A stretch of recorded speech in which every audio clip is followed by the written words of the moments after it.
అయితే నీతో నా నిబంధన స్థిరపరచుదును, నీవును నీతో కూడా నీ కుమారులను నీ భార్యలు నీ కోడండ్రను ఆ ఓడలో ప్రవేశింపవలెను. మరియు నీతో కూడా వాటిని బ్రతికించి ఉంచుకొనుటకు సమస్త జీవులలో అనగా సమస్త శరీరుల యొక్క ప్రతి జాతిలోనివి 2 చొప్పున నీవు ఓడలోనికి తేవలెను. వాటిలో మొగదియు ఆడదియు నుండవలెను. నీవు వాటిని బ్రతికించి ఉంచుకొనుటకై వాటి వాటి జాతుల ప్రకారం పక్షులలోను, వాటి వాటి జాతుల ప్రకారం జంతువులలోను, వాటి వాటి జాతుల ప్రకారం నేలన ప్రాకు వాటన్నిటిలోనూ ప్రతి జాతిలో 2 చొప్పున నీ యొద్దకు అవి వచ్చును. మరియు తినుటకు నానా విధములైన ఆహార పదార్థములను కూర్చుకొని నీ దగ్గర ఉంచుకొనుము. అవి నీకును వాటికిని ఆహారమగునని చెప్పెను. నోవాహు అట్లు చేసెను. దేవుడు అతనికి ఆజ్ఞాపించిన ప్రకారము యావత్తు చేసెను. హల్లెలూయా, ఆమేన్. నాకు డిస్టర్బ్ లేకుండా చూడండి. Praise the Lord, praise the Lord. ఒక చిన్న క్వశ్చన్ తోటి ఈ యొక్క వాక్యాన్ని ప్రారంభించుకుందామండి, బైబిల్ స్టడీని. నోవాహు ఏమి చేశాను? Very good. ఇంకా అట్లు చేశాను.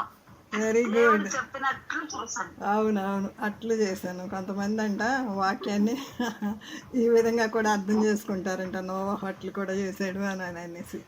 అలా కాకుండా మనందరం సాడ్ మూడ్లో లేకుండా ఉండటం కోసం అట్లు చేసుకుని తిందాం ఇప్పుడు. ఓకేనా? 1వ వచనం నుంచి మనం ధ్యానం చేసుకుందామండి. దేవుని నామమునకు వందనాలు. మీ అందరికీ కూడా నా హృదయపూర్వకమైన వందనాలు చెల్లించుకుంటున్నానండి. బైబిల్ స్టడీ ద్వారా మీరు ఎంత ఆశీర్వదింపబడుతున్నారో నాకు తెలియదు, కానీ నేను మాత్రం చాలా ఆశీర్వదింపబడుతున్నాను. ఎన్నో విషయాలు యేసు ప్రభు నాకు నేర్పిస్తూ వస్తున్నారు. 1వ వచనం, నరులు భూమి మీద విస్తరింప ఆరంభించిన తర్వాత కుమార్తెలు వారికి పుట్టినప్పుడు పాపం కూడా విస్తరించింది. నరులు ఎంత విస్తరిస్తున్నారో అంతకంటే ఎక్కువగా పాపం కూడా విస్తరిస్తుంది. అప్పుడు దేవుని కుమారులు నరుల కుమారులు చక్కని వారని, అందుకే లాస్ట్ టైం నేను కొంచెం సేపు బ్రీఫ్ ఇంట్రడక్షన్ ఇచ్చాను. నరుల కుమారులు ఎవరు, దేవుని కుమారులు ఎవరు, నరుల కుమార్తెలు ఎవరు అని బ్రీఫ్ ఇంట్రడక్షన్ కూడా మీకు ఇచ్చాను. అయితే ఇప్పుడు మనం ఒక్క మాట చదువుకున్నారండి. నరులు భూమి మీద విస్తరించినప్పుడు, యేసుప్రభు కాలంలో కూడా జన సమూహాలు ఎక్కువ విస్తరించినప్పుడు వాళ్ళు చేసిన పని ఏంటంటే, అపోస్తుల కార్యాలు 6వ అధ్యాయంలో ఒక మాట ఉంటుంది. 1వ వచనం, అపోస్తుల కార్యాలు 6 1వ వచనం చదువుకున్నారండి, చదవండి. ఆ దినములలో శిష్యుల సంఖ్య విస్తరించినప్పుడు, ఇక్కడ కూడా శిష్యుల సంఖ్య విస్తరించినట్లుగా మనం చూస్తున్నాము. ఆ దినములలో శిష్యుల సంఖ్య విస్తరించుచున్నప్పుడు అనుదిన పరిచర్యలో తమలోని విధవరాండ్రను చిన్న చూపు చూస్తున్నారని హెబ్రీల మీద గ్రీకు భాష మాట్లాడు యూదులు సనగసాగిరి. హెబ్రీల మీద యూదులు సనగసాగిరంట. కాబట్టి అప్పుడు ఏం చేశారు, పౌలు గారు కాదు, అప్పుడు 12 అపోస్తలు తమ యొద్దకు శిష్యుల సమూహమును పిలిచి, మేము దేవుని వాక్యమును బోధించటమా అని ఆహారము పంచిపెట్టుట యుక్తము కాదు. కాబట్టి సహోదరులారా, ఆత్మతోనూ జ్ఞానంతో నిండుకున్న మంచి పేరు పొందిన 7 మనుషులను మీలో ఏర్పరచుకొనుడి అని శిష్యులు చెప్పినప్పుడు, వారిలో మంచి వారిని, దేవుని ఆత్మతో జ్ఞానముతో నిండిన వారిని ఏర్పరచుకున్నారు. మనం కూడా నవేడేస్ దేవుని వాక్యాలను ధ్యానిస్తున్నప్పుడు, మరి దేవునిలో ఎదుగుతున్నప్పుడు దేవుని ఆత్మతోనూ జ్ఞానముతోనూ నింపబడాల. నోవాహు గురించి ఎంత గొప్ప స్టేట్మెంట్స్ దేవుడు ఇచ్చాడంటే మనకొక్కటే తెలుసు, నోవాహు ఆ వంశావళిలో ఆ తరంలో నిందారహితుడిగా ఉన్నాడు అని. ఆయన గురించి మనం నేర్చుకున్నట్లయితే చిన్నప్పటి నుంచి నోవాహు వాడ కథలుగా మనం విన్నాం, కానీ ఈరోజు ఇంకా లోతైన మర్మాలు నోవాహు గురించి తెలుసుకుందాం. నోవాహు వంశావళి ఇదే అని దేవుడు ఆపేశాడు. 9వ వచనంలో నోవాహు వంశావళి ఇదే అనేసి ఆపేసి వంశావళి చెప్తారేమో అనుకుంటే, మరి వంశావళి చెప్పకుండా నోవాహు వంశావళి ఇదే అనేసి నోవాహు నీతిపరుడు అని నోవాహు గురించి చెప్తున్నారు. చూడండి, నీతిపరుడు, తన తరంలో నిందారహితుడు, మరి దేవుని యందు భయభక్తులు కలిగిన వాడు, దేవునితో నడిచినవాడు. ఇక్కడే మనకు 4 పాయింట్స్ వచ్చేసినాయి. దేవుని యందు భయభక్తులు గలవాడు, దేవునితో నడిచినవాడు. ఆ కాలంలో మరి ఊరు మధ్యలో వాడ చేస్తుంటే అందరూ ఎక్కిరించారు ఆయన్ని. అందరూ ఎక్కిరించారు. 120 సంవత్సరాలు మానక వారికి దేవుని వాక్యం బోధిస్తూ బోధిస్తూ బోధిస్తూ వస్తూ ఉన్నప్పుడు మరి వాళ్ళందరూ వర్కర్స్ కూడా చాలామంది వచ్చారు కదా. నోవహు వాడంటే ఏదో చిన్నదేమో అనుకుంటాం, కానీ అది చాలా చాలా పెద్దది. మనకి రైల్వేలో ఉన్న వారికి చాలామందికి తెలుసు. మన బోగీలు ఎన్ని ఉంటాయండి, మనం వెళ్ళే ఎక్స్ప్రెస్లకు కానీ ఒక 10-20 ఉంటాయి. అలాంటి బోగీలు 70 బోగీలు ఉన్నంత పొడవు ఉందంట అది నోవహు వాడ.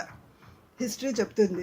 నోవహు వాడ గురించి ఉన్నటువంటి కామెంటరీస్ అంటే దాని మీద ఇది తప్పు, ఇంత పెద్ద వాడని, ఇంత పెద్ద పర్వతం మీదకి ఎవరన్నా తీసుకొచ్చి కడతారా, ఇది తప్పు, అంత జలప్రళయం రాలేదు అని ఎంతో మంది సైంటిస్టులు కానీ లేక బాగా జ్ఞానం ఉన్నవాళ్ళు కానీ పరిశోధనలు చేసి ఆఖరికి అమెరికా వాళ్ళు ఇచ్చిన స్టేట్మెంట్ ఏంటంటే, అప్పుడంట అసలు ఈ నోవహు వాడ కప్పబడిందంట, మంచుతో కప్పబడి అసలు కనిపించలేదంట చాలా కాలం, కొన్ని 100,000 సంవత్సరాలు. అయితే మొన్న ఈ మధ్య అంటే 19th సెంచరీలోనే 1956 సెంచరీలో అది లోపల వాల్కెనో వచ్చి ఆ పర్వతము బద్దలయ్యిందంట. ఆ అరారోతు పర్వతం బద్దలైనప్పుడు అప్పుడు ఆ ఓడ బయట కనిపించిందంట. ఏంటిది ఓడ, అది ఎక్కడుంది, టర్కీ ప్రాంతంలో ఉంది. అక్కడంతా ముస్లిమ్స్ అనమాట. ఇదేంటి ఇంత పెద్దవాడ తవ్విన కొంది వస్తుంది, బాబోయ్ ఇంత పెద్దవాడ ఎవరిక్కడ కట్టారు అని ఎన్నో పరిశోధనలు చేసిన తర్వాత, ప్రపంచమంతా అక్కడికి వెళ్ళి పరిశోధనలు చేసిన తర్వాత తేలింది ఏంటంటే, అమెరికా వాళ్ళు సైంటిస్టులు ఇచ్చినటువంటి ఫలితార్థం ఏంటంటే, ఇది బైబిల్లో ఉన్న కొలతల ప్రకారమే ఉంది కాబట్టి ఇది నోవహు వాడే అని తేల్చి చెప్పారు. అంత రీసెర్చ్ చేయవలసి వచ్చింది ఇతరులు నమ్మడానికి. కానీ దేవుడు మనకి చూచి నమ్మిన వారికన్నా చూడక నమ్మిన వారు ధన్యులు అని చెప్పినట్లుగా దేవుని వాక్యాన్ని మనము చూడక నమ్మాము, యేసు ప్రభువుని మనం చూడక నమ్మాము, మనం ఎంతో ధన్యులమండి. ఇక్కడ మొదటి వచనంలోనే ఆగిపోయాను కదా. ఎంతో నరులు విస్తరించినప్పుడు మరి వారి చెడుతనం కూడా చాలా విస్తరించింది. నరుల కుమారులు దేవుని కుమారులు ఎవరు, నరుల కుమార్తెలు ఎవరు అని లాస్ట్ టైము నెఫిలీల గురించి కొంత చర్చ జరిగినప్పుడు ఆ రోజు నేను మీకు కొన్ని విషయాలు వివరించాను. నేను మరలా ఇంకొకసారి అది బ్రీఫ్ చేస్తాను, ఎక్కువ టైం తీసుకోను దాని గురించి. ద బుక్ ఆఫ్ ఈనోక్ అనేసి హానోకు గ్రంథము అని ఒకటి ఉంటుంది. దానిలో ఆ నెఫిలీల గురించి చాలా హిస్టరీ ఉంది. అదంతా మనకు అక్కర్లేదు, కానీ చాలా ఈసారి ఎప్పుడైనా పరిశుద్ధాత్మ దేవుడు సహాయం చేసినట్లయితే ఇంకొకసారి దాని గురించి చర్చిద్దాము. కానీ దేవుని కుమారులు ఎవరంటే ఒక్క మాటలో చెప్పాలంటే షేతు అంటే అది హేబేలు చనిపోయాడు కదండి. హేబేలు చనిపోయిన తర్వాత షేతుని దేవుడు అనుగ్రహించాడు. ఆదాము సంతానం నుంచి వచ్చిన వాళ్ళే దేవుని కుమారులు. ఇంకొక మాటలో చెప్పాలంటే నరుల కుమార్తెలు ఎవరంటే కయీను సంతానం నుంచి వచ్చిన వాళ్ళే నరుల కుమార్తెలు. అయితే వీళ్ళు చేసినటువంటి పాపము ఏంటంటే, వారికి కలిగినటువంటి వాళ్ళు కొంచెం ఉన్నత దేహులుగా ఉన్నారట. ఉన్నత దేహులుగా ఉన్న వాళ్ళని మనం తర్వాత కూడా చాలాసార్లు బైబిల్లో చూస్తాం అనమాట. గొల్యాతు కూడా ఉన్నత దేహులే. తర్వాత మనం మోషే ఆ యొక్క ఎరికో పట్టణాన్ని, కానాను పట్టణాన్ని చూసిరండి అని కొంతమందిని పంపిస్తాడు కదా. వాళ్ళు ఉన్నత దేహులు, వాళ్ళ ముందు మనము మిడతల వల్లే కనిపిస్తున్నామని కూడా సాక్ష్యం చెప్తారు. ఆ ఒక్క మాట చూద్దామా.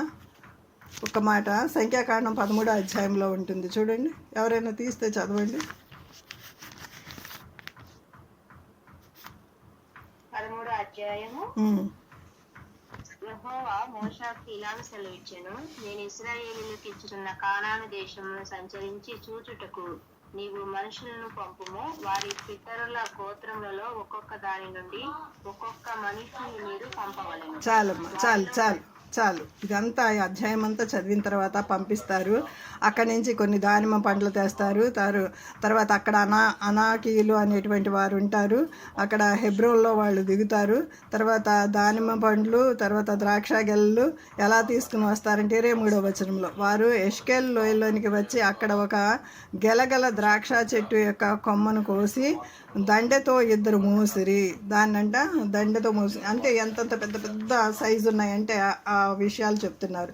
ఆఖరిగా మనం ఇంకొక మాట చదువుకుందాము. సంఖ్యాకాండము 13వ అధ్యాయంలోనే ఆఖరి మాట 32వ వచనం చదవండి. 32వ వచనం. మరియు వారు తాము సంచరించి చూసిన దేశమును గూర్చి ఇశ్రాయేలీలతో చట్ట సమాచారము చెప్పి, మేము సంచరించి చూసిన దేశము తన నివాసులను భక్షించు దేశము, దానిలో మాకు కనబడిన జనులందరూ ఉన్నత దేహాలే. అక్కడ నెఫిలీల సంబంధులైన అనాకు వంశపు నెఫిలీలను చూచితిమి. ఎన్ని సంవత్సరాల తర్వాత అండి ఈ రిపోర్ట్ ఇచ్చింది? ఎన్నో సంవత్సరాల తర్వాత ఈ రిపోర్ట్ వచ్చారన్నమాట. 33వ వచనం. అక్కడ నెఫిలీల సంబంధులైన అనాకు వంశపు నెఫిలీలను చూచితిమి. మా దృష్టికి మేము మిడతల వలె ఉంటిమి, వారి దృష్టికి అట్లానే ఉంటిమి అని చెప్పారనమాట. ఇలాంటి సాక్ష్యము చెప్పిన సమయంలో మరి యెహోషువ కాలేబ్ మాత్రము మంచి సమాచారం తీసుకొచ్చారు. అందుకని యెహోషువ మరి కాలేబు మాత్రమే మరి కానాను చేరినట్లుగా మనము చూస్తామన్నమాట. సరే, ఆ మాటలు అక్కడ పెడదాము. నెఫిలీల గురించి ఇంకా చాలా హిస్టరీ ఉంది, కానీ మనకి ఇంతవరకు చాలు అనమాట. వాళ్ళ గురించి ధ్యానం చేస్తే ఓ మై గాడ్ అని అనిపిస్తుంది అనమాట హృదయం. తర్వాత 5వ వచనం. అమ్మా, నెఫిలీలు నేను మీకు చెప్పాను, మీరు మిస్ అయ్యారు. వీళ్ళు నెఫిలీలు ఎవరు అని అంటే ఒక్క మాటలో మనకి దేవుని కుమారులు అని అన్నట్లయితే ఆదాము సంతతి నుంచి షేతు వంశం నుంచి వచ్చిన వారు దేవుని కుమారులు, మరి కయీను సంతతి నుంచి వచ్చినటువంటి వారు నరుల కుమార్తెలు. అది మాత్రమే మనం తెలుసుకుందాం. ఈ నెఫిలీల గురించి ఇంకా డీప్ స్టడీ ఉంటుంది, అంతవరకు మనం వెళ్ళక్కర్లేదు. అందుకని నెఫిలీలు అక్కడ ఉన్నారని ఇప్పుడు మాట నేను చదివించింది. వీళ్ళు ఏదో రాక్షసులని కాదు, ఉన్నత దేహులు అంతే, అంతకన్నా ఇంకేమీ కాదనమాట. వీళ్ళ గురించి పెద్ద హిస్టరీలు ఉన్నాయి, చాలా అపోహలు కూడా ఉన్నాయి. అంతవరకు మనకు అక్కర్లేదు. పరిశుద్ధాత్మ దేవుడు మనకి ఎంతవరకు నేర్పిస్తారో అంతవరకు నేర్చుకుందాం. 5వ వచనం చదువుకుందాం. నరుల చెడుతనము భూమి మీద గొప్పదనియు, వారి హృదయం యొక్క తలంపులోని ఊహ అంతయు ఎల్లప్పుడూ కేవలము చెడ్డదని యెహోవా చూచి ఎంత సహించారంటే, ప్రభువారు ఎంతగా సహించారంటే మనల్ని. మరి ఇశ్రాయేల్ ప్రజలు మాటికి ఎదురు తిరుగుతున్నప్పుడు చంటి పిల్లల్ని చంకన పెట్టుకుని వచ్చినట్లుగా వాళ్ళని ఏ విధంగా ఒక కోపించుచునే వాత్సల్యత చూపిస్తూ వచ్చినట్లుగా చూస్తాం. కొన్నిసార్లు శత్రువులకు అప్పగించేశారు, కొన్నిసార్లు న్యాచురల్ కలామిటీస్కి అప్పగించేశారు, కొన్నిసార్లు వారు చేసిన దోషం ఇంత అంతా కాదనమాట. అంత తిరుగుబాటు చేసిన ప్రజలను కూడా కాసేపు అప్పగించేసి మళ్ళీ వాళ్ళు మొరపెట్టినప్పుడల్లా మళ్ళీ దగ్గరికి తీసుకుంటున్నారు. ఇంత సహించిన దేవుడు ఏం చేశాడంటే ఇక్కడ నేను ఇంకా సహించలేను. అదంతా ఇది జరిగిన తర్వాత అనమాట, నోవహు కాలము జరిగిన తర్వాత అనమాట. కానీ ఇక్కడ దేవుడు అంత క్షమిస్తూ వచ్చినటువంటి దేవుడు వీళ్ళని మరి మొత్తం తుడిపేయాలని ఎందుకు అనుకున్నాడు? జల ప్రళయం ద్వారా తుడిపేయాలని ఎందుకు అనుకున్నాడు అని అంటే ఇక్కడ గొప్ప మర్మం ఉంటుంది. 2 సార్లు భూమి శపించబడింది. నేను లాస్ట్ టైం చూపించాను కదండి, 3వ అధ్యాయంలో భూమి శపించబడింది.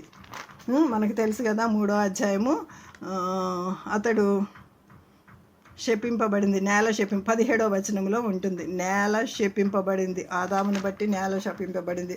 తర్వాత కయ్యను ఒలికించిన రక్తాన్ని బట్టి నేల శపింపబడింది. 2-3 సార్లు మనము భూమి శపింపబడింది. భూమి ఎంత కష్టపడినా సరే, వాళ్ళు పంట వేస్తున్నా సరే ఆ పంట చేతికి రాక ఎంతో తిప్పులైపోతున్నాయి.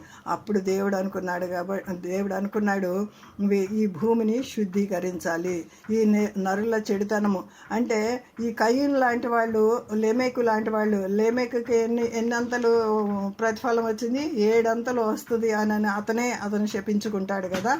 మరి లెమెకు సంతానం నుంచే హానోకు వస్తాడు, హానోకు సంతానం నుంచే నోవాహు వస్తాడు.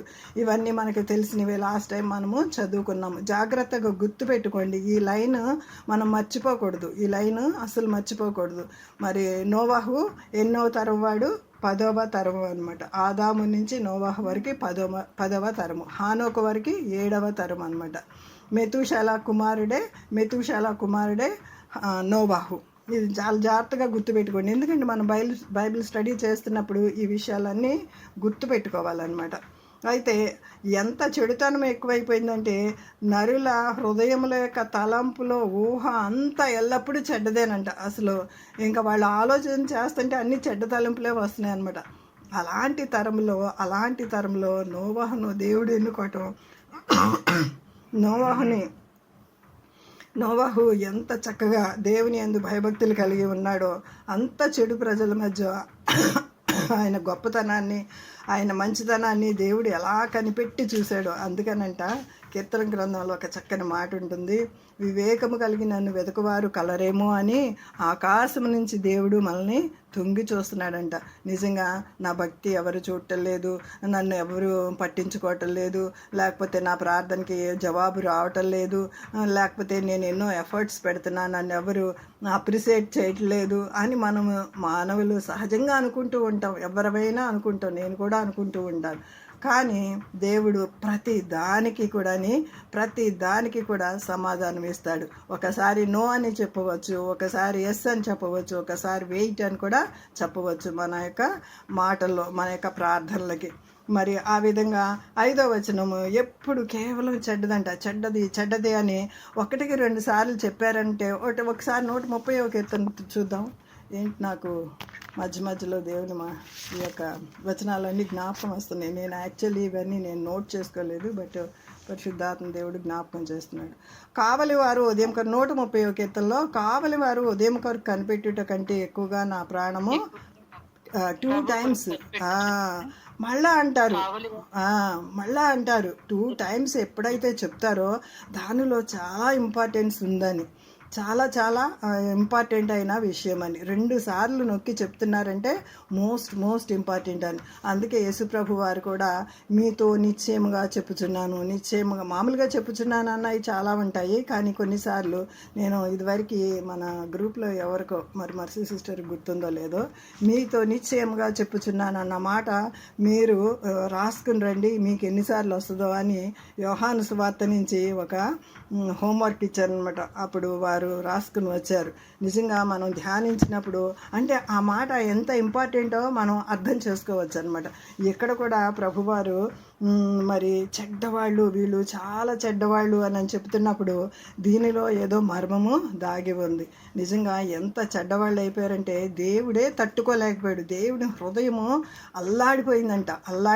ఇప్పుడు మన బిడ్డలు ఒకవేళ దారి తప్పారనుకోండి, లేకపోతే ఏదైనా చెడ్డ మాటలో ఏదైనా పలికారనుకోండి, మనకి ఏదైనా చెడ్డ పేరు వస్తుందనుకోండి, మన హృదయం ఎట్లాగా అల్లాడిపోద్దండి. అంతకన్నా ఎక్కువగా ఆయన హృదయము అల్లాడిపోయి అందుట్లో ఇంతమందిని నాశనం చేయాలా అని అనుకున్నప్పుడు మరి ఆయనకి తెలుసు కదా ఇదంతా కూడా నాశనం అయిపోతుంది, నోవహు కుటుంబం ఒక్కటే ఉంటుందని తెలుసు కదా. అప్పుడు కూడా ఆయన చాలా బాధపడ్డారంట. యోనా గ్రంథంలో కూడా ఆఖరి అధ్యాయంలో కదా మనకు ఆ మాటలు ఉంటాయి. యోనా వెళ్ళి అలిగి కూర్చున్నప్పుడు ఇన్ని వేల మంది ఉన్నటువంటి పట్టణాన్ని నేను రక్షించవద్దా అని అనుకుంటాడు కదా. అప్పుడు రక్షిస్తారు కదా వాళ్ళు పశ్చాత్తాపడినప్పుడు. వీళ్ళు ఎక్కడ కూడా పశ్చాత్తాపం పడలేదు, దేవుని మాట కొంచెం అన్న చెవిని పెట్టలేదు. నోవాహు 120 సంవత్సరాలు ప్రకటించాడంటే మనం ఏదన్నా ఒకళ్ళకి 3 సంవత్సరాలు కానీ 4 సంవత్సరాల నుంచి వాళ్ళ గురించి ప్రార్థన చేసామనుకోండి, మనకే విసుకొచ్చి ఒక్కొక్కసారి ఆ మాట మర్చిపోతాం. వాళ్ళు ఇంకా రక్షణ పొందట్లేదు, వాళ్ళు ఇంకా దేవుని తెలుసుకోవట్లేదు, వాళ్ళ గురించి నేను ఇంకెంతకాలం ప్రార్థన చేయాలి అని మనకి అనేక సార్లు మనకి అనిపిస్తూ ఉంటుందన్నమాట. కాబట్టి మరి దేవునికి ఎన్నిసార్లు ఏమా 7వ వచనం 6-7 ఆది కాండము 6వ అధ్యాయము 6-7 వచనాలు. తాను భూమి మీద నల్లని చేసినందుకు యెహోవా సంతాపము నుండి తన హృదయములో నొచ్చుకొనెను. 5వ వచనంలో కూడా వారి తలంపుల్లో ఊహ అంతయు కేవలము చెడ్డదని చూశాడు. ఇక్కడేమో హృదయంలో నొచ్చుకున్నాడు అని చెప్తున్నాడు. తర్వాత మళ్ళీ ఇంకొక మాట, ఎక్కడ చెడ్డది అని చెడిపోయింది భూలోకము. 12వ వచనంలో కూడా దేవుడు భూలోకమును చూచినప్పుడు అది చెడిపోయి ఉండెను. ఎన్నిసార్లు అంటున్నాడో చూడండి. అంటే ఎంతగా చెడిపోయిందంటే మనం మాటల్లో చెప్పలేనంతగా చెడిపోయింది. తర్వాత లూకాసు వార్తలో కూడా మనకి ఒక మాట ఉంటుంది. అక్కడ లోతు భార్యని జ్ఞాపకం చేసుకోండి అని చెప్పినప్పుడు నోవహు కాలంలో కూడా జనులు ఇలా ఉన్నారని ఉంటుంది. తర్వాత మనకి 1 పేతురు 2వ పేతురు గ్రంథంలో కూడా వారు కూడా ఈ నోవహు గురించి తీసి ప్రత్యేకంగా వ్రాస్తారన్నమాట. అవన్నీ నేను మీకు నోట్స్ ఇస్తాను, మీరు జాగ్రత్తగా నోట్ చేసుకోండి. తర్వాత మనకి నోవాహు గురించి ఇంకా 7 మాటలు నేను చెప్పాలనుకున్నాను. 1 నోవాహు నీతిపరుడు, 2వది నిందారహితుడు, 3వది దేవునితో నడిచినవాడు, దేవుని యందు భయభక్తులు కలిగినవాడు. దేవుడు నోవాహుని హానోకునంట దేవుని చెయ్యి పట్టుకుని చిటికిన వేలు పట్టుకుని నడుస్తూ దేవునితో రోజు సంభాషిస్తూ నడుస్తూ వచ్చారంట. ఒక చిన్న పిల్లవాడు 2-3 సంవత్సరాల పిల్లవాడు వాళ్ళ తండ్రి చెయ్యి పట్టుకుని పార్కులో ఏ విధంగా నడుస్తారో అంత నిందారహితంగా, అంటే ఇప్పుడు మనల్ని నాలో ఏ పాపము లేదు అని మనం ఎవరైనా చెయ్యెత్తి చెప్పగలమండి? మన తలంపుల్లోనూ మన చూపుల్లోనూ మనం ఎక్కడో ఒక చోట తప్పిపోతూనే ఉంటాము. కానీ దేవుడు చూసినప్పుడు నోవాహులో ఏ యొక్క యాటిట్యూడ్ కనిపించలేదన్నమాట. చెడ్డది యాటిట్యూడ్ ఏది కనిపించలేదన్నమాట. నిందారహితుడిగా ఉన్నాడు. ఈ మాట, ఈ యొక్క సాక్ష్యం పొందాలంటే మామూలు సాక్ష్యం కాదు. నీతిమంతుడు అని పొందాడు, నిందారహితుడు అని కూడా సాక్ష్యం పొందాడు. గొప్ప సాక్ష్యం పొందాడు. ఇంకా మనం చెప్పాలంటే ఓడ తయారు చేసేటప్పుడు నోవహు ఎంత జ్ఞానము కలిగి నడుచుకున్నాడంటే నోవహుకున్నటువంటి జ్ఞానము ఎవరి దగ్గర లేదనమాట. నోవహుకున్నటువంటి జ్ఞానము, అంత జ్ఞానవంతుడు, అంత మేధావి. దేవుడే సాక్ష్యం చెప్తున్నాడు. గొప్ప సాక్ష్యం అనమాట నోవహు గురించి. గొప్ప మేధావి, గొప్ప జ్ఞానం కలిగిన వాడు, ఆత్మ సంబంధి. ఎన్నో విషయాలు ఆయన గురించి మనము తలంచుకోవచ్చు అనమాట. ఎన్నో విషయాలు నేర్చుకోవచ్చు నోవహు గురించి. అలాగా దేవునితో నడిచినవాడు. మరి అబ్రహాం కూడా దేవునితో నడుచుకుంటూ వెళ్ళాడు కదండి. అనేక సార్లు అబ్రహాంను కూడా మనము తలుచుకుంటూ ఉంటాము. ఇంకా మనము చూసినట్లయితే 8వ వచనం చదువమ్మా. 6వ అధ్యాయము 8వ వచనం. అయితే నోవాహు యెహోవా దృష్టి యందు కృప పొందిన వాడాయను. చాలు. ఇప్పుడు ఎన్ని చూసాము? నోవాహు నిందారహితుడు, నోవాహు నీతిపరుడు, దేవుని యందు భయభక్తులు కలిగిన వాడు, దేవునితో నడిచినవాడు, కృప పొందినవాడు. ఎన్ని విషయాలు నోవాహు గురించి మనం తెలుసుకుంటున్నామంటే చాలా విషయాలు తెలుసుకుంటూ వస్తున్నాం అనమాట. ఈయన దేవునితో నడవటమే కాకుండా తన కుటుంబాన్ని అంతటినీ రక్షించుకున్నాడండి. అది ఎంత గొప్ప భాగ్యమో తెలుసా. పిల్లలు అందరూ కూడా మరి నోవాహులాగా నడుచుకున్నారు. భార్య కూడా నడుచుకుంది. వీళ్ళు నడిచారు అనుకోవచ్చు. కోడండ్రు కూడా మరి ఎంత భక్తి ఆయన చూపించకపోతే, ఎంత మాదిరి జీవితము ఆ కోడళ్ళు చూడకపోతే, ఈ భార్యాభర్తల మధ్యలో ఆ యొక్క వారి సంబంధంలో కానీ, వారి ప్రేమ విషయంలో కానీ, వారి యొక్క నడవడి విషయంలో కానీ ఎంతగా కనిపెట్టి చూడకపోతే ఆ కోడళ్ళకు కూడా అంత భాగ్యం దొరికింది. వారు కూడా వారిలాగానే, అంటే నోవహు భార్యలాగానే వారు కూడా మారిపోయారు. 8 మంది కూడా బాప్తిసం పొందడానికి దేవుడు సహాయం చేశాడు. ఆ కాలంలో అసలు ధర్మశాస్త్రమే లేని కాలంలో బాప్తిసం పొందడానికి అసలు అవకాశం ఉంటుందండి. ఇది ఎంత గొప్ప భాగ్యం కదండి. వారు బాప్తిసం ఎలా పొందారో ఒక్కసారి చూద్దాము. 1 పేతురు పత్రిక 3వ అధ్యాయము. 1 పేతురు పత్రిక 3వ అధ్యాయము చదువుతారు ఎవరన్నా తీస్తే? అది అందరికీ తెలిసిన మాట ఎక్కడ ఉంటుంది? 1 పేతురు పత్రిక 3వ అధ్యాయము 19వ వచనం.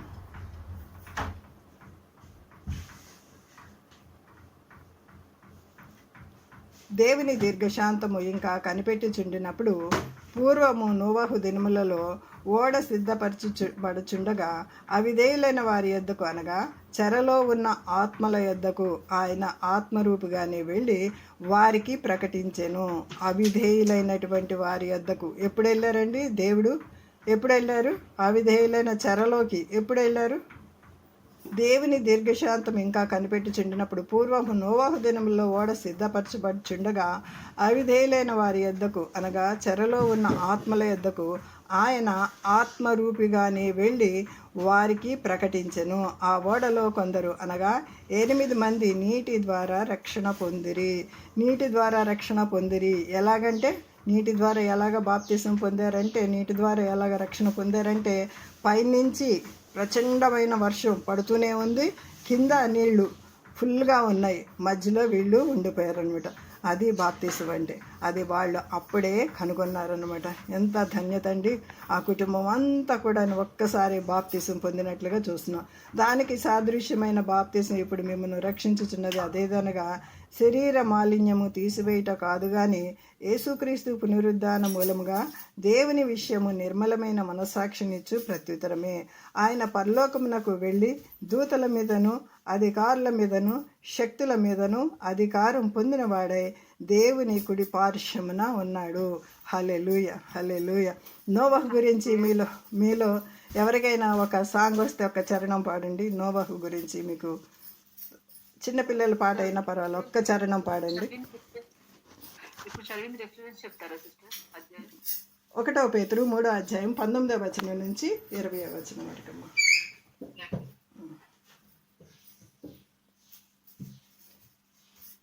వాక్యమును యాకోబుకు, ఆ పాట ఎవరన్నా పాడండి అమ్మా ఎత్తుకుని ఒక చరణం.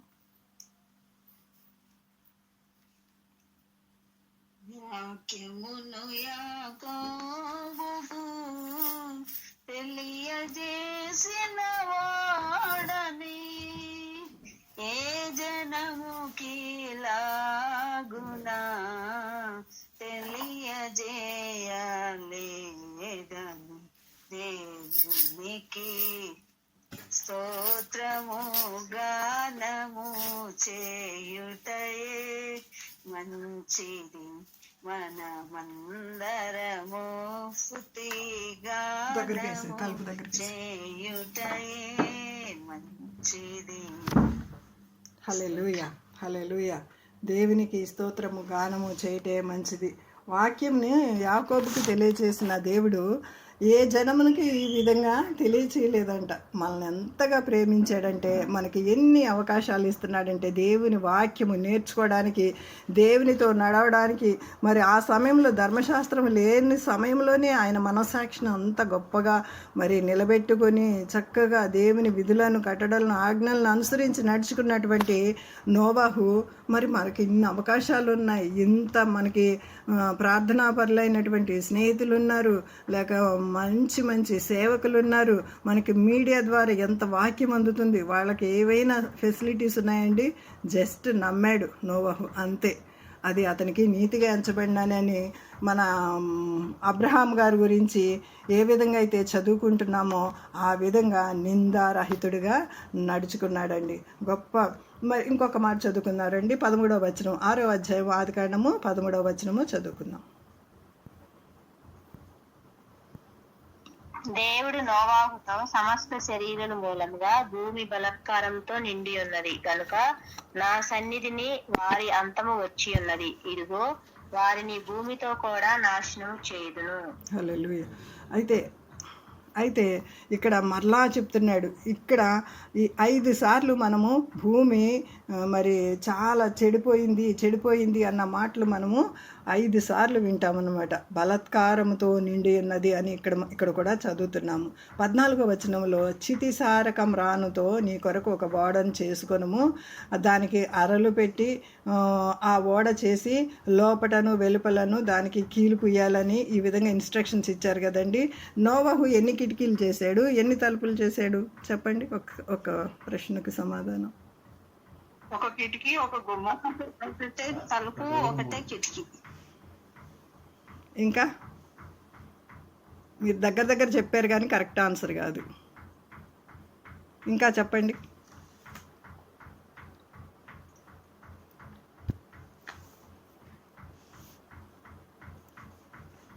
సరే, నేను కూడా ఒకటే. ఆ, సరేనండి, సరేనండి. ఒకటే ద్వారము, ఎందుకంటే నేనే ద్వారము అని చెప్పిన యేసుప్రభుకి నోవాహుకి చాలా చాలా దగ్గర సంబంధాలు ఉన్నాయండి. చాలా దగ్గర సంబంధాలు ఉన్నాయి. 7 పాయింట్లో నోవాహుకి యేసుప్రభుకి కంపారిజాలు ఉంటాయి. కానీ లాస్ట్లో ఒక విషయంలో తప్పిపోయాడు. అది మనకి తెలిసిందే, ద్రాక్షారసం తాగి అప్పుడు తప్పిపోయినట్లుగా. అదొక్కటి మాత్రమే నోవాహులో మనం చూస్తాం అనమాట. దావీదులో కూడా దేవుడే స్టేట్మెంట్ ఇస్తున్నాడు కదా, దావీదులో ఈ యొక్క తప్పు తప్ప ఇంకొకటి ఏమీ లేదు అని దేవుడే స్టేట్మెంట్ ఇచ్చాడు కదా. ఫస్ట్ కింగ్స్లో మనం లాస్ట్ టైం చదువుకున్నాం ఆ రిఫరెన్స్ కూడా. మీరు ఎవరన్నా నోట్ చేసుకోవాలనుకుంటే మరలా నోట్ చేసుకోండి అమ్మా. ఈ మాట కూడా చాలా ఇంపార్టెంట్. మొదటి రాజుల గ్రంథము 15వ అధ్యాయము, మొదటి రాజుల గ్రంథంలోనే ఉంటుంది. 15వ అధ్యాయము 4వ వచనంలో దావీదు గురించి దేవుడిచ్చినటువంటి స్టేట్మెంట్. లాస్ట్ టైం కూడా నేను మీకు చెప్పాను, దావీదు హిత్తీయుడైన ఉరియా సంగతి యందు తప్ప తన జీవిత దినములన్నీ యెహోవా దృష్టికి యథార్థముగా నడుచుకొనుచు యెహోవా అతనికి ఇచ్చిన ఆజ్ఞల్లో దేని విషయమందును తప్పిపోయి ఉండలేదు. చూసారండి ఎంత గ్రేట్ స్టేట్మెంట్ ఇస్తున్నాడో. మరి నోవాహు కూడా అలాగే దేవునితోటి చాలా చాలా చక్కగా సన్నిహితంగా నడిచాడు. ఆ లాస్ట్ ద్రాక్షారసం తాగినప్పుడు తప్ప ఇంకా ఏ విషయంలోనూ ఆయనలో వేలెత్తి చూపించడానికి ఏదీ లేదనమాట. మీరు ఇందాక నేను అడిగిన ప్రశ్నకి ఒక్కటే తలుపు చేశారు, కానీ కిటికీలు అనేకములు చేశారు. ఎందుకంటే వాళ్ళకి వెంటిలేషన్ రావాలని. అంటే వర్షము దానిలో పడకూడదు అంటే ఏటవాలుగా ఆయన ఎంత టెక్నాలజీ ఆ కాలంలో. దేవుని జ్ఞానం కదండి ఇది, దేవుని జ్ఞానం కదా. అనేకమైన కిటికీలు చేశాడు, తలుపు ఒక్కటే చేశాడు. చదువుకుందాం రండి. 15వ వచనము. నీవు దాన్ని చేయవలసిన విధినిది. ఆ ఓడ 300 మూరడు పొడుగును 50 మూరల వెడల్పును 30 మూరల ఎత్తును గలదై ఉండవలదు. ఆ ఓడకు కిటికీ చేసి పైనుండి మూరడు కిందికి దాన్ని ముగించవలను. ఓడ తలుపు దాని ప్రక్కన ఉంచవలను. క్రింది అంతస్తు 2వ అంతస్తు 3వ అంతస్తు గలదిగా దాన్ని చేయవలను. ఇదిగో నేను జీవవాయువు గల సమస్త శరీరాలను ఆకాశం కింద 2 నాశనము చేయుటకు భూమి మీదకి జలప్రవాహం రప్పించుచున్నాను. లోకమందున సమస్తమును చనిపోవును. చాలు. అయితే ఎన్ని అంతస్తులు చేశారు? 3 అంతస్తులు చేశారు. 3 అంతస్తుల్లో మరి వీరు ఏ అంతస్తులో ఉన్నారో నాకు కరెక్ట్గా తెలియదు, కానీ మరి యానిమల్స్ అన్నీ కూడా వెళ్ళినాయి. నేను మొన్నటి వరకు అనుకునేదాన్ని, మరి యానిమల్స్ అన్నీ కూడా అసలు ఎలా తలంచుకుని వెళ్ళిపోయినాయి. మనకి పిక్చర్స్లో కూడా మనం పిల్లలకి మనవాళ్ళకి పెట్టినప్పుడు పిక్చర్స్లో కూడా చూస్తూ ఉంటాం కదా, యానిమల్స్ అసలు వెళ్ళి పట్టుకుని తీసుకొచ్చి పెట్టినట్లు మనము చూడమన్నమాట. వాటిల్లో కూడా వాటంతటి అవి వెళ్ళిపోతూ ఉంటాయి. అంటే నేను అనుకున్నాను కదా, దేవుడు యానిమల్స్కి కూడా మాట సెలవిచ్చిండి ఉంటాడు. చేపను వచ్చి ఎలాగ మింగే అని చెప్తే నోవాహు యోనాని ఏ విధంగా తిమింగలం మింగేసిందో అలాగా ఆయనకి అన్నిటి మీద అధికారం ఉంది కాబట్టి ఆయన వాటికి ఆజ్ఞించుంటాడు, వెళ్ళిపోయి ఉంటాయి. ఇది నా జ్ఞానం, నేను అనుకున్న జ్ఞానం. దానికి తోడుగా ఇంకొక మాట నేను ఇప్పుడు నేర్చుకున్నది ఏంటంటే, మరి ఈ యొక్క న్యాచురల్ కలామిటీస్ వచ్చినప్పుడు ముందు పశువులకే దేవుడు తెలియచేస్తారు. తెలుసండి, చాలా మటుకి వాటికే ముందు తెలిసిపోతాయి మనకన్నా. ఈ యొక్క వాతావరణ శాఖ వాళ్ళకి తెలియక ముందే వాటికి ముందే తెలిసిపోతాయి అన్నమాట. అలాగా ఇంకా మేఘాలు కమ్ముకొచ్చేస్తున్నాయి, ప్రచండ వాయువు గాలి ఇంకా వీస్తూ ఉంటుంది, ఇంకా భయంకరంగా ఇంకా వాన వస్తుంది అని వాటికి ముందే తెలిసిపోయి నోవాహు తలుపు తెరిచిపెట్టేటేమో అన్నీ ఆటోమేటిక్గా వచ్చేసినాయి. అది సైంటిఫికల్గా కూడా ప్రూవ్ అయిందనమాట. మన ఈ యొక్క జ్ఞానంతో పాటు సైంటిఫికల్గా కూడా ఇది ప్రూవ్ అయినట్లుగా మనకి అర్థమవుతుంది. ఇంకొక చరణం ఎవరన్నా పాడండి, నాకు చిన్న డిస్టర్బెన్స్ వచ్చింది. సో చిన్న పాట ఏదన్నా ఒక్క చరణం ఎత్తుకోండి అమ్మా.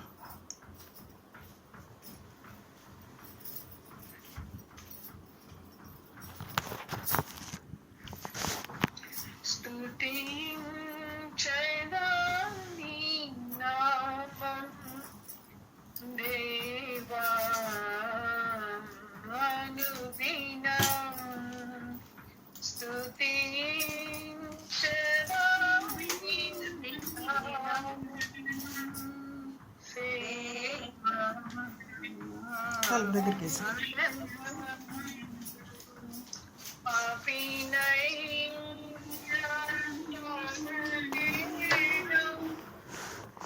రక్షించి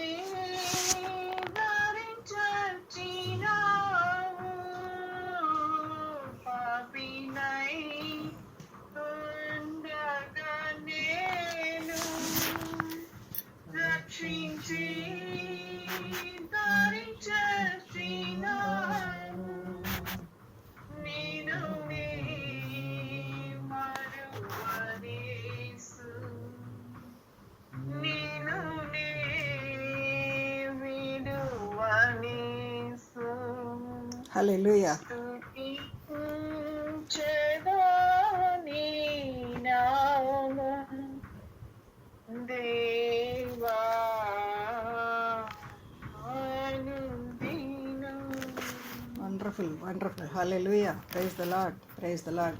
హెబ్రీ పత్రిక 11వ అధ్యాయము, హెబ్రీ పత్రిక 11వ అధ్యాయము 6-7 వచనాలు చదవండి ఎవరైనా. విశ్వాసము లేకుండా దేవునికి ఇష్టడై ఉండుట అసాధ్యము. దేవుని యొద్దకు వచ్చేవాడు ఆయన ఉన్నాడనియో తన్ను వెతుకు వారికి ఫలము దయచేయువాడనియో నమ్మవలెను. విశ్వాసమును బట్టి నోవాహు అది వరకు చూడని సంగతులను గూర్చి దేవుని చేత హెచ్చరింపబడి భయభక్తులు గలవాడై తన ఇంటి వారి రక్షణ కొరకు ఒక ఓడను సిద్ధము చేశాను. అందువలన అతడు లోకం మీద నిరస్థాపన చేసి విశ్వాసమును బట్టి కలుగు నీతికి వారసుడాయను. హల్లెలూయా. చాలు చాలు. విశ్వాసమును బట్టి నీతికి వారసుడయ్యాడు.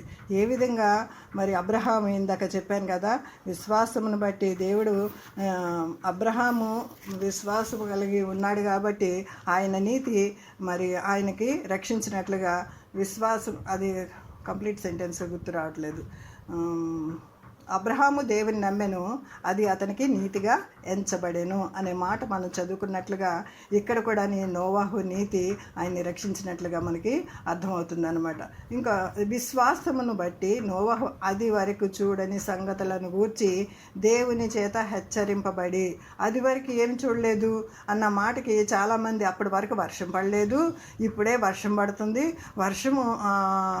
వర్షం అన్న మాటే అప్పటి వరకు ప్రజలు మరి వినలేదు, చూడలేదు. వర్షం పడుతుంది మరి వాడ మునిగిపోద్దనంటే అసలు లెక్క చేయలేదు, కేర్ చేయలేదు, గేలి చేశారు, హేళన చేశారు అని మనం చాలా వరకు అనుకుంటూ ఉండేవాళ్ళం. కానీ అది వరకు అన్న మాట ఇలాంటి ప్రచండమైన వర్షము పడలేదు, కానీ వర్షం అయితే పడింది, వారి భూమిని సేద్య పరుచుకున్నారు కూడా. మరి మనకి ఆదికాండము 2వ అధ్యాయంలో ఆవిరి చేత పంట పండింది అని వింటాం కదా, అది ఏదేను తోటలో మాత్రమే. వీళ్ళు శపించబడిన తర్వాత బయటికి దేవుడు గెంటి వేసిన తర్వాత వారు భూమి మీద అప్పటి నుంచి దాని తర్వాత వర్షం పడింది, కానీ ఇలాంటి ప్రచండమైన వర్షము వారు చూడలేదన్నమాట. అందుకే అది వరకు చూడని సంగతులను గూర్చి దేవుని చేత హెచ్చరింపబడి భయభక్తులు గలవాడైనందున తన ఇంటి వారి రక్షణ కొరకు తన ఓడను సిద్ధము చేసెను. అందువలన అతడు లోకం మీద నేరస్థాపన చేసి విశ్వాసం బట్టి కలుగు నీతికి వారసుడాయను. లోకానికి ఎంత చెప్పినా సరే వినలేదు కదండి. 120 సంవత్సరాలు బోధించడం అంటే మాటలు కానే కాదనమాట. అన్ని సంవత్సరాలు ఒకవేళ మనకు అధిక బలం ఉంటే 80 సంవత్సరాలు మన జీవితం అంతా అయిపోతుంది అనమాట. ఆ కాలంలో దేవుడు మరి వయసును కూడా ఎట్లా తగ్గించేసాడో ఆ మాట నేను స్కిప్ చేసేసాను. ఆ మాటను కూడా చదువుకుందాం రండి. మీరు చూసే ఉంటారు కదా, వారి యొక్క దినములు 120 సంవత్సరాలు. 3వ వచనములో ఉంటుంది. నా ఆత్మ నరులతో ఎల్లప్పుడూ వాదించదు, వారు తమ అక్రమ విషయంలో నరమాత్రులై ఉన్నారు, అయినను వారి దినములు 120 ఏండ్లు ఉన్నది. అప్పటి వరకు 900 సంవత్సరాలు బ్రతుకుతూ ఉన్న వాళ్ళని నేను లాస్ట్ టైం చెప్పాను కదా, మొదటి వాళ్ళు ఎక్కువ సంవత్సరాలు జీవించిన వాళ్ళు మెతూషల, రెండవది ఏరేదు, మూడవది నోవాహు అని చెప్పాను. వాళ్ళ డేట్స్ కూడా మీకు చెప్పాను, ఎంతకాలం జీవించారు. అన్నేసి సంవత్సరాలు జీవించిన వాళ్ళు మరి వాళ్ళ సమయము, వాళ్ళ యొక్క ఏజ్ని దేవుడు ఎంతగా కట్ చేసేసాడో చూసారండి. ఎంతగా కట్ చేసాడు, 120 సంవత్సరాలకి కుదించేశాడు. కాబట్టి ఇంకా మనం ఈ వాక్యంలోకి వెళదాం రండి. అప్పటి వరకు వర్షము చూడలేదు అని కాదు, కానీ వర్షం పడింది, కానీ ఇంత ప్రచండమైనటువంటి వర్షము పడలేదన్నమాట. అయితే ఓడ తలుపులు దాని ప్రక్కన ఉండవలనని క్రింది అంతస్తు, రెండవ అంతస్తు, మూడవ అంతస్తు గలది కాదా అని చేయవలనని ఏ విధంగా అయితే కొలతలు చెప్పారో అదే విధంగా నోవహు చేశాడండి. ఎంత చక్కగా జ్ఞానవంతంగా చేశాడంటే ఇప్పటికీ ఆ నోవహు వాడ మీరు యూట్యూబ్లో చూసినట్లయితే లేకపోతే నెట్లో చూసినట్లయితే ఆ వాడ గురించి అనేక సమాచారాలు ఉంటాయి. ఇంకా ఆ వాడ గురించి చెప్పాలంటే అసలు అన్ని వేల సంవత్సరాల క్రితం నుంచి ఉన్న ఆ యొక్క చెక్క ఇంకా పాడవలేదంట. అంటే మనకి ఇప్పుడు టేక్ వుడ్ చెక్క అని అంటాం కదా, ఆ చెక్క ఎన్ని సంవత్సరాల నీళ్ళలో వేసినా సరే పాడవదు అని మనం ఫర్నిచర్ కొనేటప్పుడు ఇది టేక్దేనా కాదని చూసి కొనుక్కుంటాం కదా, దానికన్నా మంచిదనమాట. ఏ కమ్రాను తీసుకున్నాడండి? చితిసారకం రానుతో. చితిసారకం రాను ఇది మాత్రం మనం లైఫ్ లాంగ్ గుర్తుపెట్టుకోవాలి. ఈ చితిసారకం రానుతో కీలు పూసి అని ఇక్కడ అంటాం కదా, కీలు పూయటం అన్నది ఇక్కడ మన ఏకెబేతు ఇక్కడి నుంచే తీసి నేర్చుకుందట. కీలు పూసి అంటే ఎకెబేతు కూడా దేవుని యందు భయభక్తులు కలిగిన వాళ్ళు కూడా ధర్మశాస్త్రం ఎరిగిన వాళ్ళు కూడా దేవుని యందు ప్రతి దినము సమీపంగా జీవించిన వాళ్ళు. కాబట్టి అబ్రహాము ఈ యొక్క వీళ్ళందరి స్టోరీలు నోవహు స్టోరీ చూసినప్పుడు చదివినప్పుడు ఆమెకి ఇక్కడి నుంచే గుర్తొచ్చిందంట. మరి నోవహు అంత జలప్రళయం వచ్చినప్పుడు నీళ్ళలో తేలడానికి కీలు పూసాడు కదా, నేను కూడా ఈ యొక్క బుట్టకి నా కొడుకుని పెట్టినప్పుడు కీలు పూయాలని ఇక్కడి నుంచే నేర్చుకుందంట. ఆ విధంగా చేసి దేవుడు ఎంత జ్ఞానాన్ని ఇచ్చాడంటే అన్ని అరలగా చేశారు. ఇక్కడ ఇంకొక మర్మమైన మాట చెప్పి నేను ముగించేస్తాను, ఎక్కువ సమయం తీసుకోను. మరి ఇన్ని యానిమల్స్ని దేవుడు తీసుకురమ్మన్నాడు కదా, మంచివి కొన్ని, చెడ్డవి కొన్ని, మరి ఈ ఏంటి పెట్ యానిమల్స్ కొన్ని, వైల్డ్ యానిమల్స్ని కొన్ని, ఇలాంటి ఆడది మగది ఇవన్నీ తీసుకురామన్నారు కదా.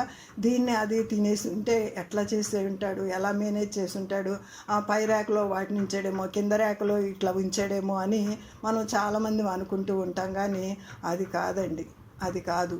ఆ కాలంలో ఆ వైల్డ్ యానిమల్స్ కూడా, సింహాలు పులులు కూడా నాన్ వెజ్ తినేవి కాదు, అన్నీ గడ్డి తినే, అన్నీ వెజిటేరియనే. మరలా అలాంటి దినాలు మనము చూడబోతున్నాం. ఇంకొక విషయము, యెషయా గ్రంథము 11వ అధ్యాయంలో ఈ మాటలు మనం చదువుకుందాం. చూడండి, యెషయా గ్రంథము 11వ అధ్యాయము 5-6 వచనాలు. 6వ వచనం. తోడేలు గొర్రెపిల్ల యొక్క వాసము చేయను, చిరుతపులి మేకపిల్ల యొక్క పండుకును, దూడయు పదమసింహమును పెంచబడిన కోడయు కూడుకొనగా బాలుడు వాటిని తోలు. ఆవులు ఎలుగు పొడి మేయును, వాటి పిల్లలు ఒక్కచోటనే పండుకొను. ఎత్తుకైనట్లు సింహము గడ్డి మేయును, పాలు కుడుచు పిల్ల నాగుపాము పుట్ట యొద్ద ఆట్లాడును. విడినాగు పుట్ట మీద పాలు విడిచిన పిల్ల తన చెయ్యి చాచును. నా పరిశుద్ధ పర్వతం అందంతటను ఏ మృగమును హాని చేయదు, నాశనము చేయదు. సముద్రము జలములతో నిండి ఉన్నట్టు లోకము యెహోవాను గూర్చి జ్ఞానముతో నిండి ఉండును. హల్లెలూయా. చాలమ్మా, చాలు. అది నోట్ చేసుకోండి. అది మనకి రాబోయే కాలం మరలా అలాగుంటుందన్నమాట. ఇదంతా అయిపోయిన తర్వాత, తీర్పు అయిపోయిన తర్వాత, 1000 ఏండ్ల పాలన, మిలియనియం ఇయర్స్ అని అంటాం కదా, మరలా అలాంటి రోజులు మనకి రాబోతున్నాయి. ఇప్పుడు మన మీద ఎంతగా విరుచుకు పడుతున్నారో వీళ్ళందరూ కూడా గడ్డి మేసేటువంటి సమయం వస్తుంది అనమాట. వాళ్ళందరూ కూడా తెలుసుకునే సమయం ఒకటి వస్తుంది. కాబట్టి మనం చింతపడ అవసరం లేదు. మరలా అలాంటి దినాలు మనం చూస్తాం. కొన్ని దినములే మీకు కష్టం ఉంటుంది. ఇంకొక వచనం చూడండి, నాకు పరిశుద్ధాత్మ దేవుడు జ్ఞాపకం చేస్తున్నాడు ఈ విధంగా. ప్రకటన గ్రంథము 3వ అధ్యాయము. ప్రకటన గ్రంథము, కొన్ని దినములే శ్రమ ఉంటే దేవుడు నాతో మాట్లాడిన మాట ఇదివరకు నాకు ఇచ్చినటువంటి ప్రామిస్ అనమాట. 2వ అధ్యాయము, ప్రకటన గ్రంథము 2వ అధ్యాయం 10వ వచనం. ఇదిగో మీరు శోధింపబడకుండానట్లు అపవాది మీలో కొందరిని చెరలో వేయకపోతున్నారు. 10 దినములు శ్రమ కలుగును, మరణము వరకు నమ్మకముగా ఉండును. సంఘముతో ఆత్మ చెప్పు మాట చెవిగలవాడు.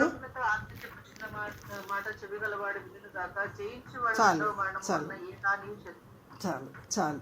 కాబట్టి కొన్ని దినాలే మనకు శ్రమ ఉంటుంది. అంతం వరకు నమ్మకంగా ప్రాణం ఎలాగైనా పోతుంది. దేవుని కొరకు ప్రాణం పెట్టడం అనేది మరి ఈ విధంగా పోవడం అనేది జీవగ్రంథంలో మన పేరు లిఖించబడుతుంది అనమాట. ఈ విధంగా మనకు కొన్ని దినములు మాత్రమే ఇలాంటి కష్టాలు ఉంటాయి, కానీ తర్వాత మనకి శాశ్వతమైన రాజ్యం కొరకు మనము జీవించాలండి. లోకస్తులందరూ ఇలాగా చేస్తున్నారు కదా, వాళ్ళు అన్ని ఆచారాలు చేస్తున్నారు, మనం చేస్తే ఏముంది. ఇప్పుడు నవేడేస్ చాలా మటుకి ఇళ్లలో మనం చూసేది పెళ్ళిళ్ళకి కానీ పేరెంట్ వాళ్ళకి కానీ ఇలాంటి మరి ఇల్లు కట్టుకున్నప్పుడు కానీ హిందూస్ ఏవైతే చేస్తున్నారో ముహూర్తాలు చూడటం కానీ మరి మంచి రోజులు చూసి ముహూర్తాలు చూసి మరి పెళ్ళిళ్ళు పెట్టుకోవటం కానీ మంచి రోజు చూసి ఫంక్షన్లు చేయటం కానీ ఈచ్ అండ్ ఎవ్రీ క్రిస్టియన్ కూడా అలాగే చేస్తుందండి. వాళ్ళు చేస్తున్నారని మనం చేయటం కాదండి. అలా చేసినట్లయితే తెలిసి చేసినట్లయితే అది దానికి శిక్ష ఉండదంట. ఇంకొక మాట నాకు పరిశుద్ధాత్మ దేవుడు జ్ఞాపకం చేస్తున్నాడు.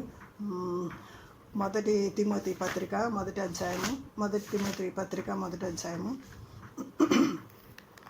పూర్వము 12వ వచనం. పూర్వము దూషకుడును హింసకుడును హానికరుడును నన్ను తన పరిచర్యకు నియమించిన నమ్మకమైన వానిగా ఎంచినందుకు నన్ను బలపరిచిన మన ప్రభువైన క్రీస్తు యేసున కృతజ్ఞుడనై ఉన్నాను.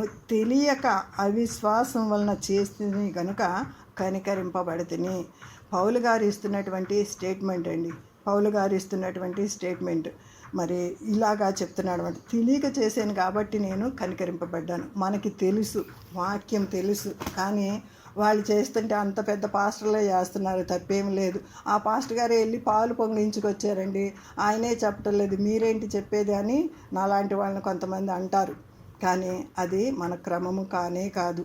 మరి మీలో ఎంతమంది అలాగా చేస్తున్నారో నాకైతే తెలియదు, కానీ నేనైతే ముహూర్తాలు చూడము, మేము మరి పాలు పొంగించడాలు ఇల్లు కట్టుకున్నాం, కానీ ఎప్పుడు కూడా పాలు పొంగించలేదండి. మరి మనం కూడా కొన్ని విషయాలు మరి ఈ ప్రపంచం యొక్క ఇన్ఫ్లుయెన్స్ మన మీద ఎంతైనా పడుతూ ఉంటుంది. అలాంటప్పుడు గొప్ప సాక్ష్యాలు ఇప్పుడు ఎస్తేరా ఆంటీని కదిపినట్లయితే ఎన్నో గొప్ప సాక్ష్యాలు వస్తాయి. అంకులు ఎంత త్యాగపూరితమైనటువంటి సేవ చేశారంటే వారు సండేస్ ఏమి కొనేవాళ్ళు కాదు, ఎంతో పవిత్రంగా ఆ దినాన్ని ఆచరించేవాళ్ళు, మరి ఎంతో నిష్ఠగా చేశారండి. అందుకని నాకు ఆంటీ మీద ఉన్న రెస్పెక్ట్ ఎప్పటికీ పోదు. నేను చనిపోయేంతవరకు ఆ అంకులు ఆంటీ చేసినటువంటి పరిచర్య కానీ వారు నీతిగా జీవించిన ఆ యొక్క జీవితం కానీ మనందరికీ ఎంతో ఎగ్జాంపుల్ అనమాట. వారు నిజంగా మన మధ్యలో ఉండటం కూడా ఆశీర్వాదకరమే అనమాట. అయితే మనం ఇలాంటి ఆచారాలు చేయకూడదు.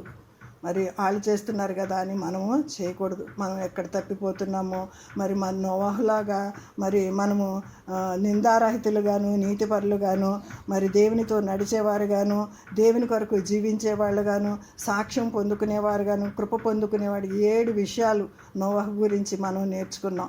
మనలో మనం కూడా చెక్ చేసుకుందాం, కంపేర్ చేసుకుందాం. నోవాహుకి మన జీవితము ఎంత కంపారబుల్గా ఉంటుంది, ఎంత దగ్గరగా ఉంటుంది. ఫస్ట్ నాకు నేను చెక్ చేసుకుంటున్నాను. ఎంతో బోధ కలిపి చెరిపెడి బోధలు అనేకం వస్తున్నాయి. మీరు ఈ ఫోన్ చేసి ప్రార్థన చేయండి అంటే ఇంత డబ్బు పంపిస్తేనే మేము ప్రార్థన చేస్తామని చెప్పిన వాళ్ళు కూడా నా వినికిడికి వచ్చిన వాళ్ళు ఉన్నారు. మనం ప్రేయర్ టవర్ అనేసి పెద్ద నెంబర్స్ ఇస్తారు కదండి. మీకు ఏ బాధ ఉన్నా ఏ అనారోగ్యం ఉన్నా మీ పరిస్థితులు బాగపోయినా ఈ ప్రేయర్ టవర్కి ప్రేయర్ చేస్తాం, మేము 24/7 అవైలబుల్గా ఉంటాము, మీరు మాకు ఫోన్ చేయండి అని మనకి ఫోన్ నెంబర్లు ఇస్తారు. అలాగా ఫోన్ చేస్తే కొంతమంది చెప్పిన జవాబులు ఏంటంటే మీరు డబ్బులు వేయండి అప్పుడు మేము ప్రేయర్ చేస్తాము. ఇది కాదండి భక్తి. నవేడేస్ ఇలాంటి భక్తిలోకి చుట్టూ ఇలాంటి ఇన్ఫ్లుయెన్స్ మన మీద పడుతున్న తరుణంలో దేవుడు మనకి ఇంత ప్రశస్తమైనటువంటి నిజంగా వాక్యము ఉన్నట్లు బయలుపరిచేటువంటి ఈ యొక్క గ్రూపును దేవుడు మనకిచ్చినందుకు మీ ద్వారా నేను ఎన్నో విషయాలు నేర్చుకుంటున్నానండి. ఒక్కొక్కళ్ళ సాక్ష్యాల ద్వారా, ఒక్కొక్కళ్ళ జీవితాల ద్వారా, ఒక్కొక్కళ్ళ భక్తి ద్వారా, ఒక్కొక్కళ్ళ ప్రార్థన ద్వారా, ఒక్కొక్కళ్ళ హెచ్చరికల ద్వారా, ఒక్కొక్కళ్ళ కౌన్సిలింగ్ ద్వారా మనం ఒకళ్ళని చూసి ఒకళ్ళు నేర్చుకుంటూ ముందుకెళ్ళేవారమే. నాలో ఏ ప్రత్యేకత లేదండి. నిజంగా చెప్పాలంటే ఆ దేవుడు లేకపోతే నేను బిగ్ జీరోనే. ఆ దేవుడే లేకపోతే నేను బిగ్ జీరోనే. ఆ దేవుని కలిగి ఉన్నాను కాబట్టే ఈ విధంగా దేవుని కొరకు నిలబడ్డాం కాబట్టే మరి దేవుని కొరకు పని చేయగలుగుతున్నాం. మాతో పాటు ఎంతో ఉన్నతమైన స్థితిలో ఉన్న వాళ్ళు ఆస్తులు అమ్ముకుని రోడ్డు సైడ్న పడిన వాళ్ళు కూడా ఉన్నారు. లగ్జరీస్, వారికి ఉన్న ఆస్తులు కానీ కార్లు కానీ అమ్మేసుకుని తాగేసి వారికి ఉన్నదంతా ఖర్చు పెట్టేసి రోడ్డున పడిన వాళ్ళు కూడా సరిగ్గా జాగ్రత్త చేసుకోలేక ఉన్నాం. దేవుని కృపను బట్టేనండి ఇప్పటి వరకు సజీవులుగాను ఆరోగ్యవంతులుగాను మంచి వాక్యం మనకు దొరుకుతుందంటే అది దేవుని కృపే. మరి నోవాహులాగా మనం కూడా జీవించడానికి ప్రయత్నిద్దాం. మనం అయితే అంత 100% జీవించలేము.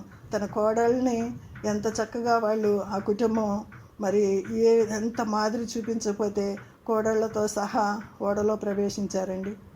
వారు అనుదినము దేవునికి ప్రార్థన చేసేవారు, అనుక్షణము దేవుణ్ణి స్తుతించేవారు.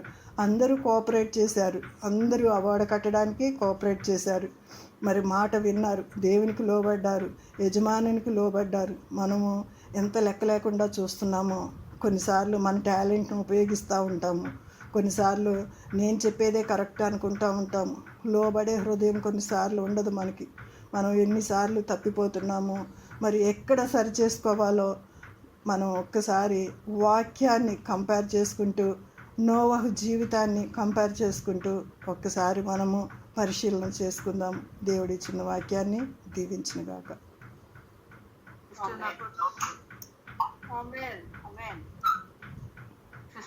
అమ్మా,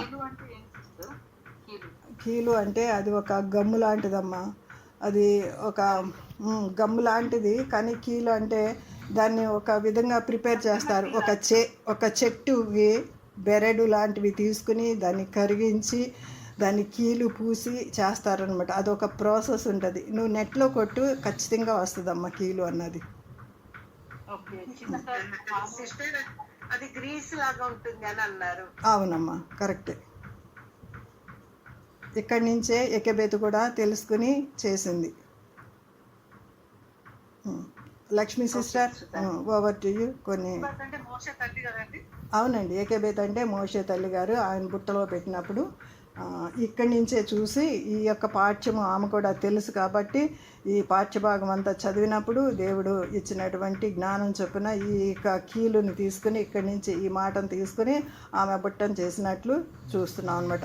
ఇంకా ఎనస్థీషియా ఇచ్చినప్పుడు కూడా మనకి ఎనస్థీషియా కనిపెట్టిన వాళ్ళు కూడా మరి ఆదాముకి ఎనస్థీషియా అంటే దేవుడు ప్రకటింపులో నుంచి ఆదాము ప్రకటింపుని తీసినప్పుడు ఏ విధంగా గాఢ నిద్ర కలుగచేసాడో అని అక్కడ చదివినప్పుడు ఒక సైంటిస్ట్ అంట, దేవుని యందు భయభక్తులు కలిగినటువంటి సైంటిస్టు అక్కడి నుంచే తీసుకుని గాఢ నిద్ర వస్తే నొప్పి తెలియదు అనమాట. గాఢ నిద్ర వచ్చేటట్టు నేను ఏదైనా తయారు చేయాలని దేవుడు ఇచ్చిన జ్ఞానం చొప్పున ఆ యొక్క పాఠ్యభాగం నుంచి ఆదాము లెసన్ దగ్గర నుంచి తీసుకుని ఆయన ఎనస్థీషియా అన్నది కనిపెట్టి చేసినట్లుగా కూడా సైంటిస్టులు ఇచ్చినటువంటి గొప్ప సాక్ష్యాలు. బైబిల్ గ్రంథం నుంచి, ఏబు గ్రంథం నుంచి కూడా ఎన్నో మర్మాలండి.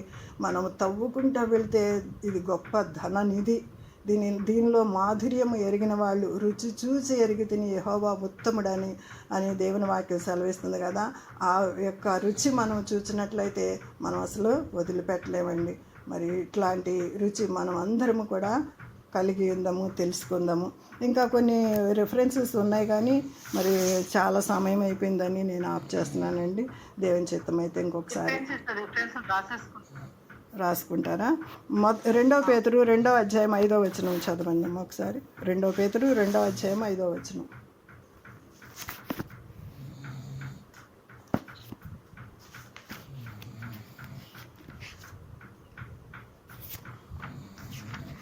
హెబ్రీ పత్రికలో కూడా ఇంకా కొన్ని ఉన్నాయి, నేను నెక్స్ట్ టైం మరలా చెప్తానమ్మా. మరియు ఆయన పూర్వకాలమందున భక్తుల సమూహము జలప్రలయమును రక్షించినప్పుడు నీతిని ప్రకటించిన నోవాహును మరి 7 కాపాడారు. అక్కడ ఉంటుంది కదా. అలాగ నోవాహు గురించి కొన్ని రెఫరెన్సెస్ ఉన్నాయి. నేను తప్పకుండా మీకు ఇంకొకసారి రెఫరెన్సెస్ ఇస్తాను. కొంచెం నాకు ఇంట్లో కూడా పని ఉంది. ఇప్పుడే అంకులు ట్యాబ్లెట్లు వేసి నిద్రపోతున్నారు. సో ప్రార్థన చేయండి, మీ ప్రార్థనలు జ్ఞాపకం చేసుకుంటాను.